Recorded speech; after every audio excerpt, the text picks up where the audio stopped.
तो फ्रेंड्स, आज हम चल रहे हैं भारत के 12 ज्योतिर्लिंगों में से एक 8वें ज्योतिर्लिंग त्र्यंबकेश्वर के पास स्थित ब्रह्मगिरी पर्वत पर। नमस्कार दोस्तों, मैं हूं आपका दोस्त योगेश पुरोहित। चलिए अपनी ब्रह्मगिरी पर्वत की यात्रा शुरू करते हैं। महाराष्ट्र के सुप्रसिद्ध नासिक शहर से 30 किलोमीटर की दूरी पर है 8वें ज्योतिर्लिंग त्र्यंबकेश्वर। और त्र्यंबकेश्वर गांव से बाहर से ही एक सड़क सीधी ब्रह्मगिरी पर्वत तक जाती है। और जैसे ही त्र्यंबकेश्वर गांव खत्म होता है, ये सड़क सीधी ब्रह्मगिरी के पार्किंग तक आती है और यहाँ से पूरा ब्रह्मगिरी पहाड़ दिखाई देता है। तो चलिए, अब यहाँ पर पीछे गाड़ियाँ लगा दी है, ये है यहाँ का पार्किंग। और अब सामने की तरफ से हमें ट्रैकिंग शुरू करनी है। लगभग 1.5 से 2 घंटे लग जाएंगे इस पहाड़ की चोटी तक पहुँचने के लिए। और पार्किंग से थोड़ी दूरी पर ही पहाड़ की सीढ़ियाँ शुरू हो जाती है, जो कि ब्रह्मगिरी पर्वत तक आखिर तक जाती है। यहाँ सीढ़ियों के पास लगे बोर्ड पर पूरे इलाके का नक्शा बना हुआ है, जहाँ से आप पूरी जानकारी ले सकते हैं कि किस तरफ कैसे जाना है और क्या क्या देखना है। सीढ़ियों से 5 से 10 मिनट चलते ही फॉरेस्ट डिपार्टमेंट की चेकपोस्ट लगती है, जहाँ आपको अपना नाम, पता और मोबाइल नंबर दर्ज करवाना है। यहाँ से ब्रह्मगिरी पर्वत पर जाने की 30 रुपये की एंट्री फीस है, जिसका निसर्ग पर्यटन स्थल ब्रह्मगिरी के नाम से टिकट मिलेगा। अब यहाँ से इन स्टेप से और आगे बढ़ते जाते हैं। ब्रह्मगिरी के इन सीढ़ियों के पूरे रास्ते में आपको इस तरह की खाने पीने की और नींबू पानी की जगह जगह स्टॉल मिलेगी। सीढ़ियों से लगभग 15 से 20 मिनट चढ़ने के बाद हमें दाईं तरफ एक कमान और एक रास्ता दिखाई देता है। ये रास्ता लगभग आधा से पौना किलोमीटर की दूरी पर स्थित गंगा द्वार तक जाता है। गोदावरी नदी ब्रह्मगिरी पर्वत की चोटी से लुप्त होकर गंगा द्वार में एक कुंड से प्रवाहित होती है। लेकिन फिलहाल हम ब्रह्मगिरी पर्वत की तरफ ही चलेंगे। हम देख सकते हैं कि कई यात्री बैठ कर आराम करते हुए आगे बढ़ रहे हैं। यहाँ पर रास्ते में ही एक छोटा सा मुक्ताई देवी का मंदिर है। यहाँ दर्शन करके फिर आगे की तरफ बढ़ते हैं। आगे बढ़ने पर थोड़ी दूरी पर पेशवेकालीन एक 2 मंजिला धर्मशाला दिखाई देती है। यह धर्मशाला आज भी काफ़ी अच्छी स्थिति में है और इसके ऊपरी मंजिल पर जाने का रास्ता बाहरी सीढ़ियों से बना हुआ है। लगभग 300 सीढ़ियाँ चढ़ने के बाद यहाँ से आगे सीढ़ियों के बीच में रेलिंग शुरू हो जाती है, क्योंकि यहाँ से आगे पहाड़ की चढ़ाई काफ़ी तीखी हो जाती है और यहाँ से अपनी असली परीक्षा शुरू होती है। पूरी अखंड चट्टान को काट कर इन सीढ़ियों को बनाया गया है और यहाँ से किले पर जाने का रास्ता बनाया गया है।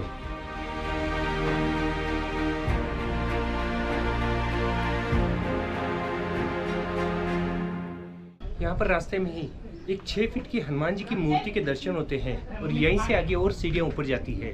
चट्टान के अंदर ही बनी 6 फीट की हनुमान जी की मूर्ति के एक हाथ में गदा, दूसरे में द्रोणगिरी और पैरों के नीचे पनौती राक्षसनी को दबाए खड़े हैं। यहाँ से बंदरों का आतंक काफी ज्यादा चालू हो जाता है। मेरे सामने आगे काफी बंदर दिखाई दे रहे हैं। इनसे काफी ज्यादा सावधान रहना है। हाथ में हो सके तो लकड़ी रखिए।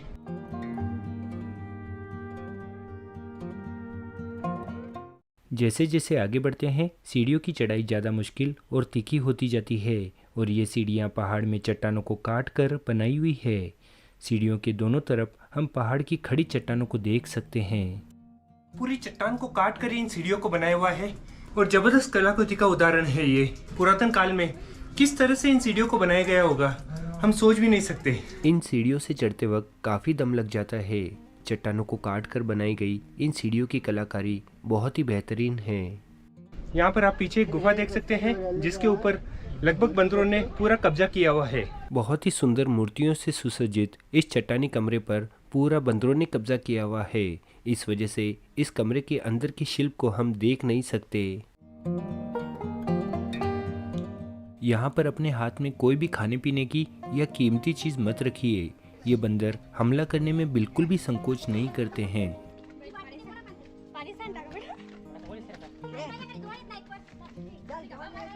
यहाँ से आगे हम त्र्यंबकगढ़ के पहले प्रवेश द्वार के पास पहुँचते हैं, जो कि अखंड पहाड़ को काट कर बनाया हुआ है और आगे की सीढ़ियाँ भी चट्टानों को काट कर ही बनाई हुई है। हर हर महादेव, हर हर महादेव, बोलो महादेव, बम बम बोले। अब हम पहुंच गए हैं किले के दूसरे प्रवेश द्वार की तरफ। नीचे लगभग 50 मीटर की ऊंचाई पर ही ये किले का दूसरा प्रवेश द्वार है। किले का ये दूसरा प्रवेश द्वार हत्ती दरवाजे के नाम से जाना जाता है और यहाँ से आगे की सीढ़ियों पर लगातार पानी बहता है। इस वजह से फिसलन बहुत ज़्यादा बढ़ जाती है और लगभग 1.5 से 2 घंटे की चढ़ाई के बाद हम ब्रह्मगिरी पर्वत पर पहुँच जाते हैं। यहाँ पर भी सबसे पहले बैठे हनुमान जी और शिवलिंग के दर्शन होते हैं और इस मंदिर के आसपास कुछ खाने पीने की स्टॉल भी लगी हुई है। यहाँ से आगे एक छोटी सी पहाड़ी की चढ़ाई कर हम ब्रह्मगिरी मंदिर के पास चलते हैं। लगभग चोटी पर पहुँच चुके हैं। अब यहाँ से थोड़ा सा नीचे की तरफ जाना है, जहाँ पर है गोदावरी माई का उगम स्थान और आगे है जटाशंकर मंदिर। चले दोनों ही मंदिरों के दर्शन करते हैं और वहाँ से आगे फिर दुर्गा भंडार किले की तरफ चलेंगे। ब्रह्मगिरी पर्वत पर पहुंचकर पर्वत के दूसरी तरफ हमें आना पड़ता है। वहां से थोड़ा सा नीचे उतरकर फिर मंदिर तक पहुंचते हैं। पहाड़ी की चोटी से 15 से 20 मिनट में हम गोदावरी नदी के उगम स्थान पर पहुंच जाते हैं, जहां पर एक पुरातन औदुंबर वृक्ष के नीचे मंदिर बना हुआ है। इस स्थान को मूल गंगा के नाम से जाना जाता है, क्योंकि गंगा नदी भगवान शिव की जटा में से गोदावरी के रूप में इसी स्थान से प्रकट होती है। यहाँ एक पानी का कुंड बना हुआ है और यही है गोदावरी नदी का उगम स्थान, जिसे दक्षिण गंगा या गौतमी गंगा के नाम से भी जाना जाता है। पावसाळ्यात या हिवाळ्यात या किती दुष्काळात या तुम्हाला हे गंगेचं पात्र एवढं दिसणार आहे, जे वरी येणार नाही, कमी होणार नाही। यहाँ से आगे हम चलते हैं मुख्य ब्रह्मगिरी मंदिर के दर्शन करने। ब्रह्मगिरी मंदिर इस पहाड़ के बिल्कुल ही किनारे पर बना हुआ है, जहाँ से आगे हजारों फीट की गहरी खाई है। मूल गंगा से गोदावरी उगम होकर वहीं लुप्त हो जाती है और ब्रह्मगिरी मंदिर में इस गोमुख से प्रकट होती है। गोमुख के ऊपर ही माँ गोदावरी की मूर्ति है और गोमुख से निकलकर गोदावरी सामने कुंड में आती है। इस कुंड के सामने ही है पुरातन शिव मंदिर, जिसे ब्रह्मगिरी मंदिर कहते हैं। ये वही स्थान है जहाँ पर गौतम ऋषि ने तपस्या की थी। पौराणिक कथाओं के अनुसार पुरातन काल में गौतम ऋषि ने अपने ऊपर लगे गौ हत्या के पाप से मुक्ति पाने के लिए इसी स्थान पर शिवलिंग के सामने भगवान शिव की 12 वर्षों तक कठोर तपस्या की थी। तब भगवान शिव प्रसन्न होकर वो निर्दोष ही है कहा। तब गौतम ऋषि ने इस प्रदेश के कल्याण हेतु माँ गंगा को यहाँ प्रकट करने की प्रार्थना की और भक्त के आवाहन पर भगवान शंकर ने अपनी जटा में से इस पहाड़ पर गंगा की उत्पत्ति की और कहा कि यहाँ गंगा गोदावरी के नाम से जानी जाएगी। ब्रह्मगिरी यात्रा संपूर्ण सफल प्राप्तिरस्तु, अखंडित लक्ष्मी प्राप्तिरस्तु। हाथ जोड़ा। मंदिर के आसपास पूजा सामग्री के साथ ही छोटे छोटे पानी के कैन भी मिलते हैं, जिनमें आप गंगा जल भरकर अपने घर तक ले जा सकते हैं। हो, इथून जेवून जातात। कहा जाता है कि ब्रह्मगिरी मंदिर भारत के सबसे प्राचीन मंदिरों में से एक है। यह मंदिर गोदावरी नदी के उगम के साथ ही बना था। यहाँ पर बोर्ड लगा हुआ है जटा मंदिर की तरफ जाने का रास्ता, और यही पगडंडी आगे जटा मंदिर की तरफ जाती है। ब्रह्मगिरी मंदिर से लगभग आधे किलोमीटर की दूरी पर इसी पहाड़ पर है जटा मंदिर। ये है जटा मंदिर। ब्रह्मगिरी मंदिर की तरह ही यह मंदिर भी पहाड़ के बिल्कुल ही कोने पर बना हुआ है, जिसके पास से हजारों फीट की खाई है।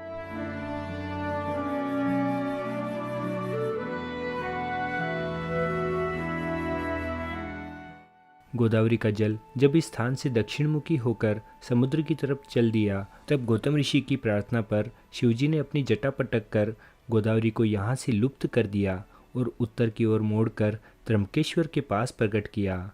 भगवान शंकर की पट की जटाओं के निशान यहाँ चट्टान पर नजर आते हैं और यहाँ इसी चट्टान की पूजा की जाती है। तो फ्रेंड्स, अभी हमने जटा मंदिर के दर्शन कर लिए और अब यहाँ से दुर्ग भंडार किले पर चलते हैं। ज्यादातर टूरिस्ट जटा मंदिर तक आकर ही वापस लौट जाते हैं, क्योंकि दुर्ग भंडार किले पर जाने का रास्ता काफी ज्यादा रिस्की और मुश्किल भरा है। इस वजह से यहाँ से आगे कोई नहीं जाता है, केवल ट्रेकर्स ही यहाँ से आगे जाते हैं। जैसे कि हम जानते हैं, ब्रह्मगिरी पर्वत को त्र्यंबकगढ़ किले के नाम से जाना जाता है और दुर्ग भंडार का पहाड़ भी ब्रह्मगिरी का ही हिस्सा है। लेकिन छत्रपति शिवाजी महाराज की विशेष रणनीति के तहत दुर्ग भंडार को एक अलग किले के रूप में दर्शाया गया था। हालांकि यह ब्रह्मगिरी पर्वत का ही हिस्सा है। दुर्ग भंडार किले तक जाने का रास्ता बहुत ही फिसलन भरा और कठिन है। पहाड़ के कोने से एक छोटी सी पगडंडी यहाँ तक जाती है, जिसके एक तरफ हजारों फीट की गहरी खाई है। ब्रह्मगिरी पर्वत के आखिरी छोर पर हम आ गए हैं और अब यहाँ से दुर्ग भंडार की तरफ जा रहे हैं। यहाँ पर आप देख सकते हैं कि पहाड़ के अंदर चट्टानों को काट कर ही सीढ़ियाँ बनाई हुई है गहराई में। ये सीढ़ियाँ लगभग 150 से 200 फीट की गहराई तक बनी हुई है। बहुत ही शानदार और कुशलता से इन सीढ़ियों को बनाया गया है। पहाड़ को बिना गिराए चट्टानों को काट कर बिल्कुल तराश कर इन सीढ़ियों को बनाया है। चलिए यहाँ से नीचे उतरते हैं और फिर आगे बढ़ेंगे। चट्टानों को तराश कर बनाई इन सीढ़ियों की चौड़ाई लगभग 3 फीट की है और लगभग 200 फीट की गहराई में इन सीढ़ियों से नीचे उतरकर एक छोटे से चट्टानी दरवाजे से हम इस किले से बाहर निकलते हैं। और यहाँ से बाहर आते ही सामने लगभग 100 फीट लंबा और केवल 3 से 4 फीट चौड़ा एक प्राकृतिक पुल नजर आता है। दुर्ग भंडार किले तक जाने का रास्ता इस पतले से पुल के ऊपर से ही है, जो कि एक काफ़ी रिस्की पैच है। बारिश के दिनों में इस पुल को पार करना नामुमकिन है। इस प्राकृतिक पुल पर बहुत ही संभल कर चलने की जरूरत है, क्योंकि यहाँ पर बहुत जोरों की हवा चलती है और कई बार बैलेंस भी बिगड़ने का डर रहता है। अगर थोड़ा सा भी बैलेंस गया तो नीचे हजारों फीट की खाई में गिर जाएंगे, इसलिए सावधानी से चलना है।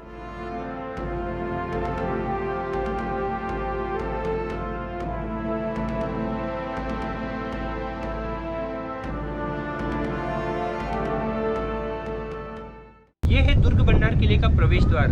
चलिए अब यहाँ से अंदर चलते हैं। दुर्ग भंडार किले की सीढ़ियाँ भी त्र्यंबकगढ़ किले की तरह ही पहाड़ में चट्टानों को तराश कर बिल्कुल सुगमता से बनाई गई है। यहाँ पर भी इन सीढ़ियों से लगभग 200 फीट की चढ़ाई चढ़ किले पर जाया जाता है। ब्रह्मगिरी के मुकाबले इस किले पर कोई भी व्यक्ति नहीं है। इस पूरे किले पर फिलहाल हम अकेले ही हैं और ऐसे स्थानों पर हो सके तो ग्रुप में आना ज़्यादा बेहतर रहता है। अभी हम दुर्ग भंडार किले पर आ चुके हैं। इस किले पर ज्यादा देखने के लिए कुछ भी नहीं है। पहाड़ के अंदर ही चट्टानों को काटकर जो सीढ़ियाँ और कुछ गुफाएं बनी हुई है, वही देखने की चीज है। लगभग 15 से 20 मिनट इस किले पर चलकर हम इस किले के आखिरी बुरुज पर पहुंच जाते हैं, जो कि चट्टानों के अंदर तराश कर ही बनाया हुआ है। और किले के इस आखिरी छोर पर बहुत ही संभल कर आना पड़ता है, क्योंकि दीवारें बिल्कुल ही नहीं है इसके आसपास। काफ़ी ज़्यादा रिस्क है यहाँ पर आना। और यहाँ से पूरे बागलान प्रदेश का शानदार नज़ारा नज़र आता है।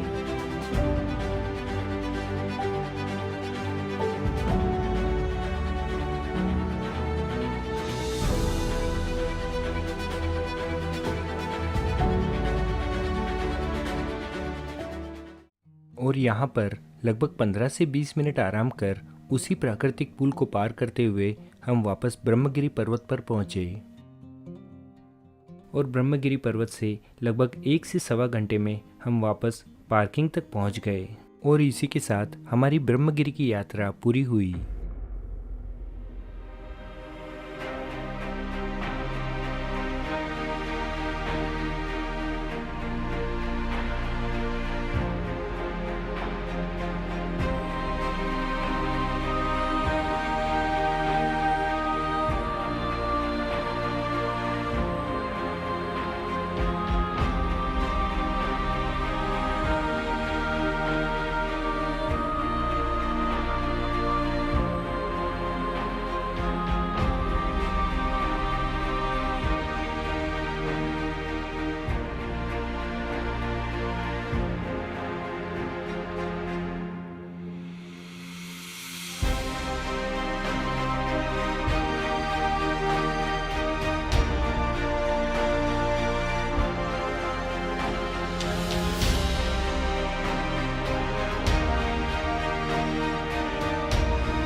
फ्रेंड्स, आज हमने भारत की सबसे पवित्र नदियों में से एक गोदावरी नदी के उगम स्थान ब्रह्मगिरी पर्वत की यात्रा की।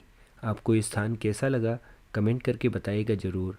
और जल्दी ही मिलते हैं एक और नई यात्रा में। तब तक अपना ध्यान रखिए। धन्यवाद।